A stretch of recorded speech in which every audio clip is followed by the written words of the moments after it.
Bog daj, dober večer. Dober večer, še tvoji stvari. Jaz imam bolj nizek glas. Pa bo mogel pojačati.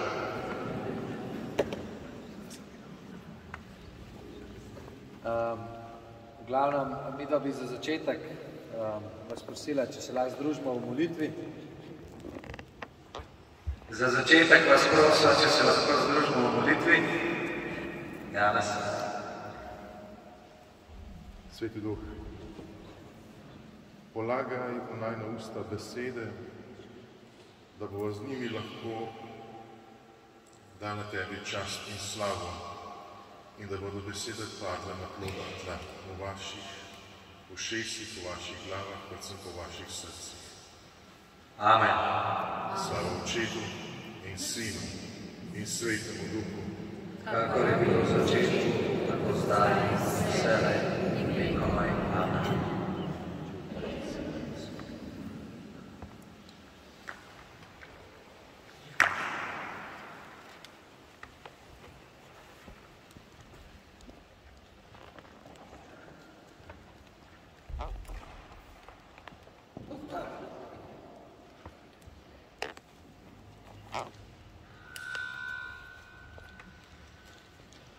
Se upravičujem, takrat, ko bi človek hotel, pa ne gre.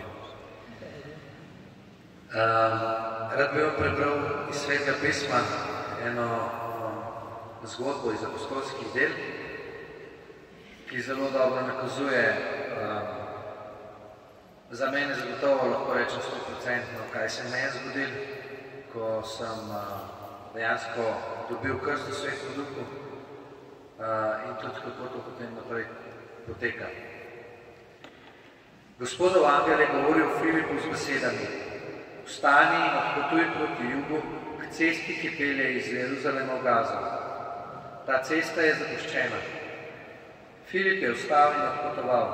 In glej, etiopski evnuh, dvorjan etiopske kraljice Kandake, ki je upravljal vse njeno zakladnico, se je vračal iz Jeruzalema, kamor je šel molit. Sedel je na vozu in glasno bral preroka Izaija. Duh je rekel Filipu: pohiti in pridruži se temu vozu. Filip je pritekel in slišal evnuha, da bere preroka Izaija. Vprašal ga je: ali razumeš, kaj bereš?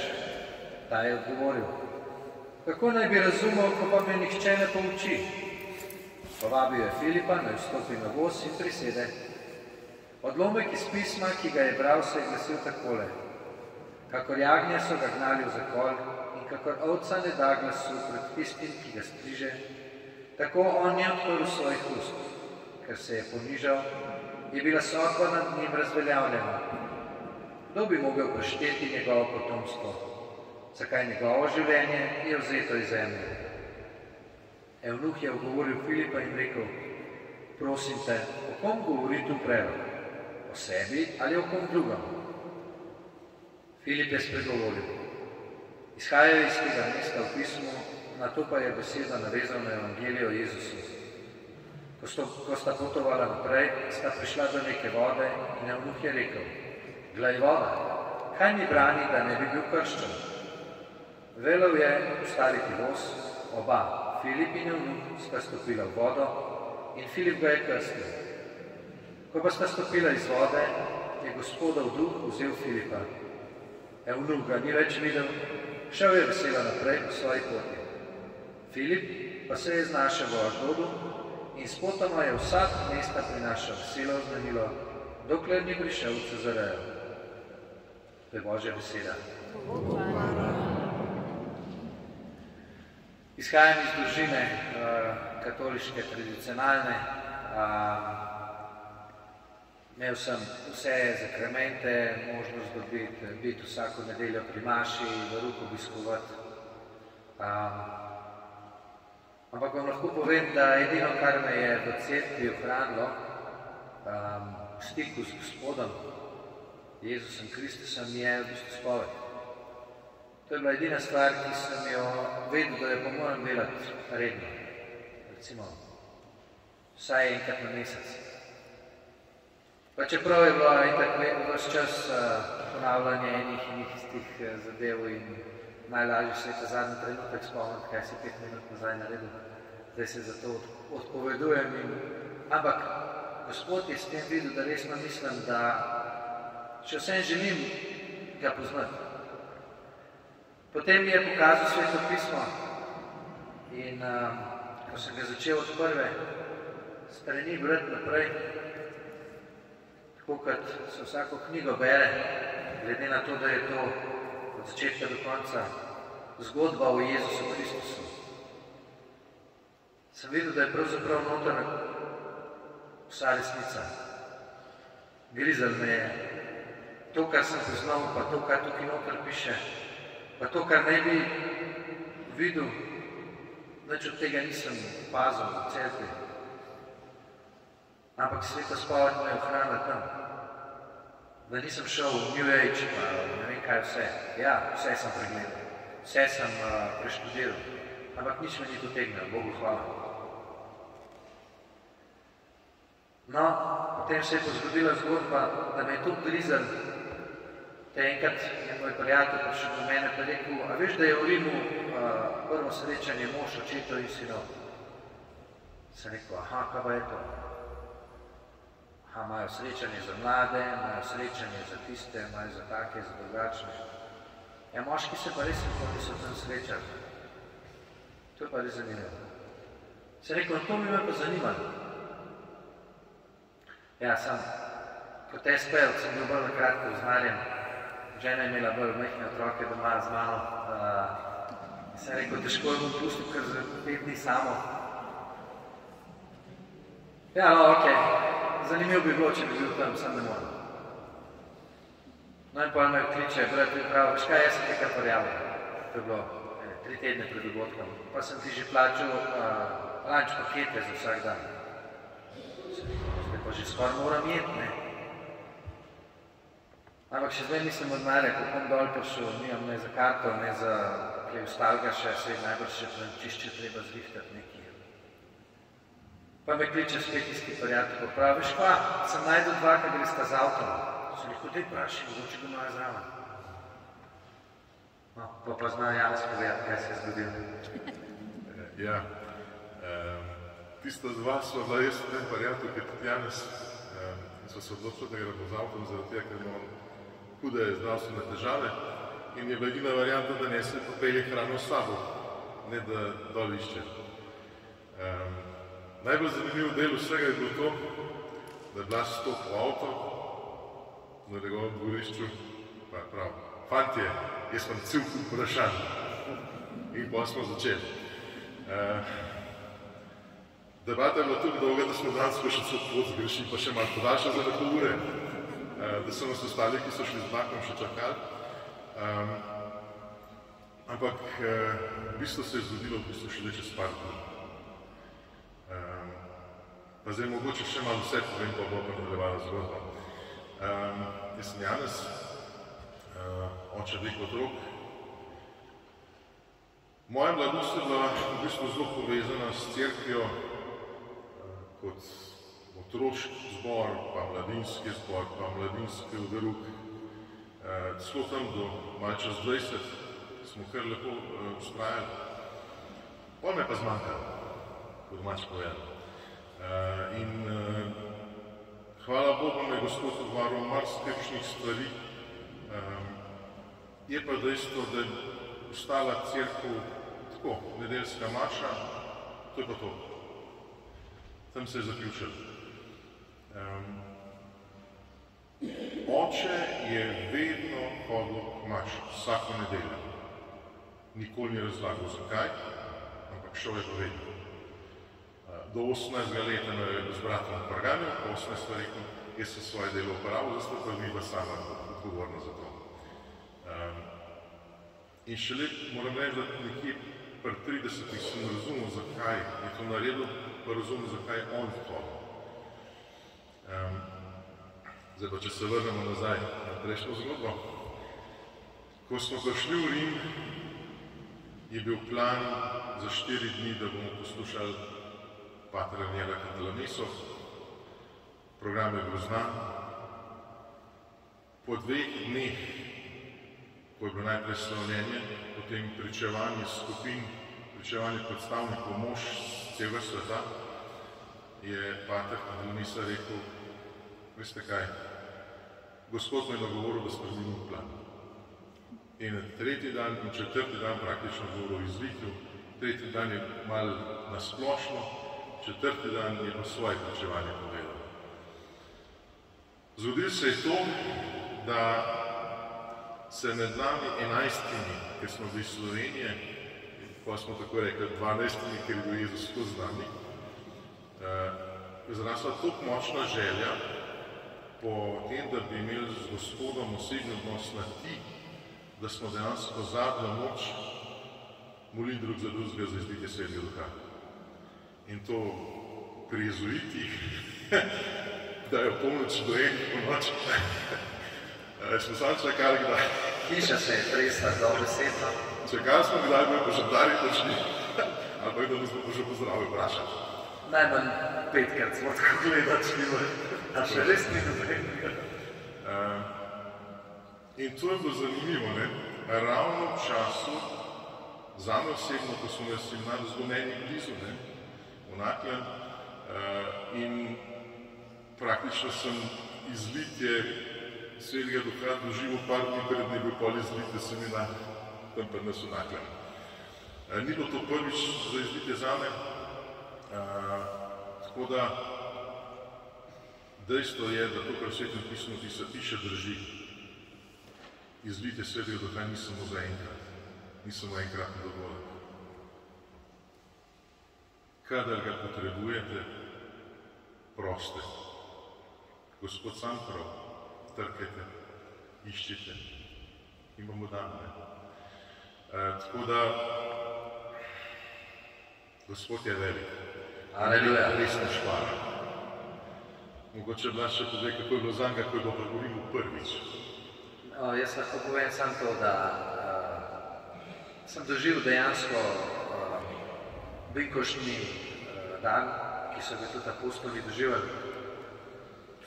Samo ognja nisem nekje videl tistih plamenčkov, ampak vse ostalo je bilo pa isto. Mi smo bili kot da bi bili pijani, pa noben ni nič pil.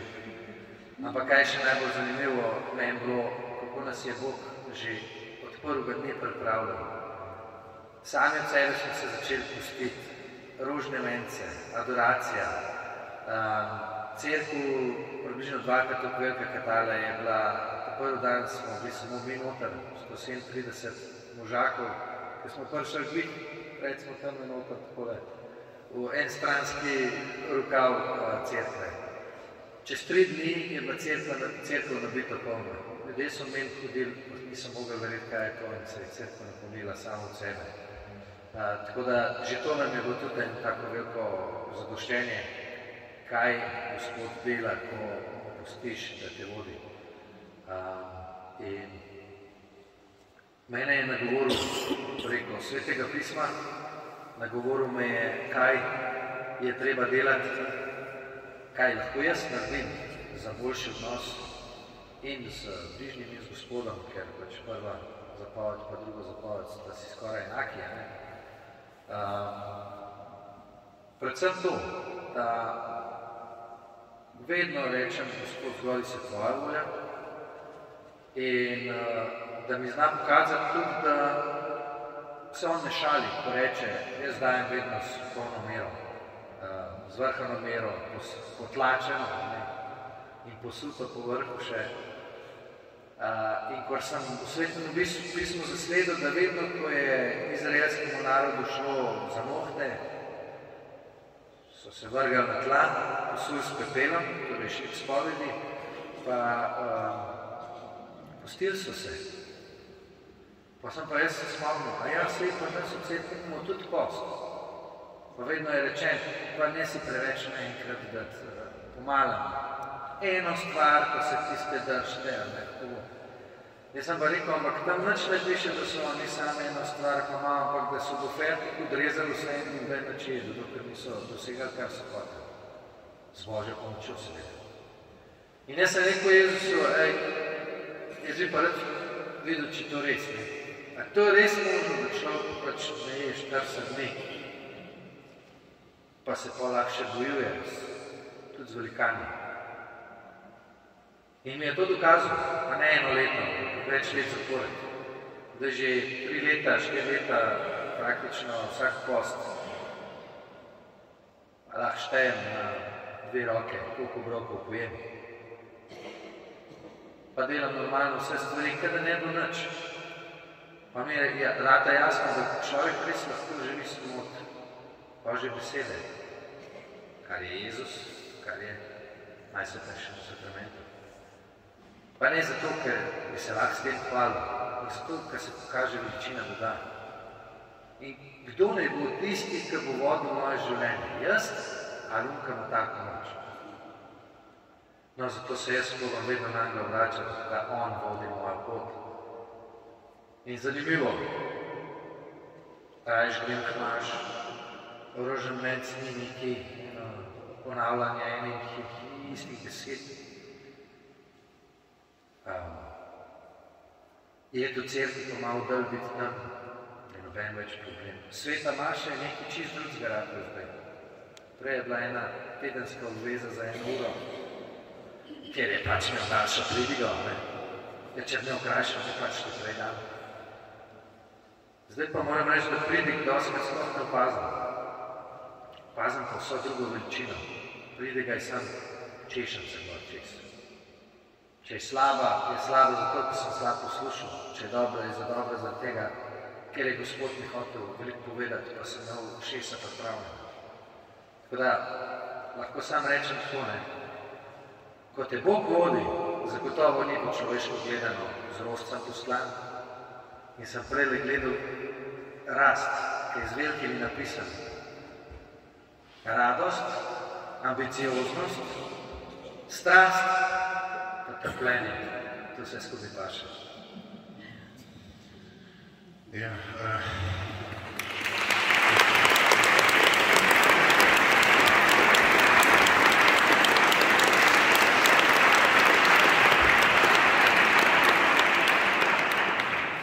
spomnil sem se enih besed, ki nam jih je pater Katalanista rekel, ko so ga sprašali, kaj to je izlitje.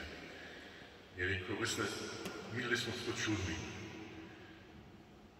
Po eni strani želimo imeti Svetega Duha, pa njegove darove, istočasno, v isti sabi pa rečem, pa ne čuden ga prosim. Ja, bolj Svetega Duha že omejujemo.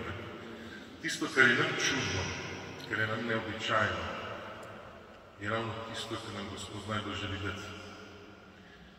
In ravno tega se hočemo najbolj braniti. Zato, ker običajno bodi se sesuva našo podobo v Gospodu, našo podobo nas samih, ali pa naših bližnjih. In v bistvu je tako, znati se zahvaljevati za res čisto vse, dobro in slabo, še posebej slabo, je v bistvu milost in je dar. Ker če bi bilo vse samo dobro, se tega vsak dan se mora vprašati, ali bi Gospoda sploh iskal. Ali bi me sploh pritegnil k sebi. In jaz lahko povem, da skozi svoje preizkušnje, ki sem jih imel, sem šele resno dojel, kaj Maša je. A se zavedamo tega, da je to največje slovenje, ker ga lahko imamo tukaj na zemlji. Mi se poklapljamo na večno slovenje z angeli in svetnike v nebesih. Saj za tisto urco. Oni slavijo skozi. A se res zavedamo, da gledamo Jezusov obraz? A res to čutimo s srcem in z glavo? Ker če samo v glavi je neprevavljena teologija, če v samo srcu so samo čustva. Oboje mora biti. Ženska mi laže čustven del, moški mi laže miselni del. Ampak oboje je potrebno in vsak se mora na svoj način truditi, da to vidi, da to doživi. Stvar, ki se še spremenila, recimo, in to kot posledica rasti, ko greš k sveti spovedi. Jaz 20 let nisem bil pri spovedi, še več. Od tistih 20 plus. Ali pa še tudi, ja, skoraj 20 let. Zdaj pridem se zavedam, da je spovednik tam in persona Kristus. Jaz se pogovarjam z Jezusom. Jaz se ne pogovarjam več z duhovnikom. Amen. Jaz njemu govorim, Jezus, glej, to pa to sem naredil, pusti. Ker ko se zavedaš tega, začneš drugače stvari gledati. Takrat šele vidiš, da s svojimi dejanji užališ Gospoda, sej neizmerno potrpežljiv, res ljubeč, ampak njega užališ, njega pa zavraniš. In se vprašaš, zakaj to delam njemu, če mi že za mene ni mar, saj njemu ne bo treba, ampak dejansko moram ljubiti od sebe, ampak ne samo ljubiti. Pa mogoče še ta del rasti.